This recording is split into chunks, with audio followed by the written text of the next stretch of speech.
Do you love a good sourdough bread, but it's hot and humid where you are right now and it's throwing off whatever you know about it? Yeah, I was the same. So thought I would show you what my schedule looks like. We're on a boat in the Southern Caribbean right now, and it's early fall, still hot and humid. So as you can see, day one, I just give it a regular feed. 8 a.m. I pull it out of the fridge and then just give it a feed. Then I'm ready for some homeschooling activities until around about noon. The starter looks ready, so time to start mixing the actual bread mix.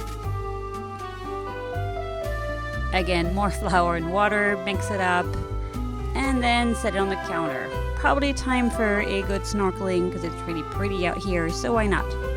5 p.m. still on day one, time to start mixing the bread. I'm adding some salt, found some olives that I wanted to use, and just give it a good mix. I'm gonna give it 3 to 4 folds that night.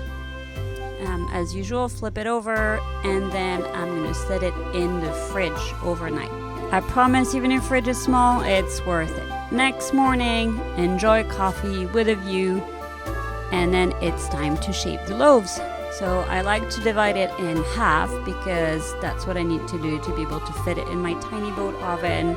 Just use a regular knife and then give it one last fold.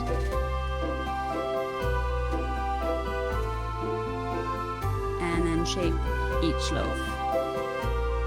I love using those little silicone molds you see in the background. I'm going to set the bread in there.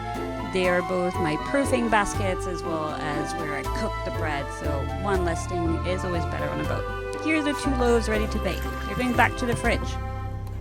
Are you having any fun, Emily? Favorite. My favorite.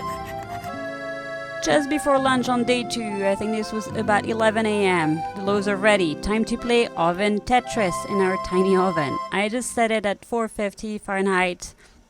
Close these so we'll hold the steam a little bit and just set it in. And yes, that is right, I do not preheat my oven. We save energy on here, on Lucky. 30 minutes later, looks like they're having a bit of a crust. So I'm opening those silicone molds and taking them out so we can brown them. 15 minutes later, they're ready to set and cool off. Now comes the hardest part, keeping little hands off of them for another couple hours.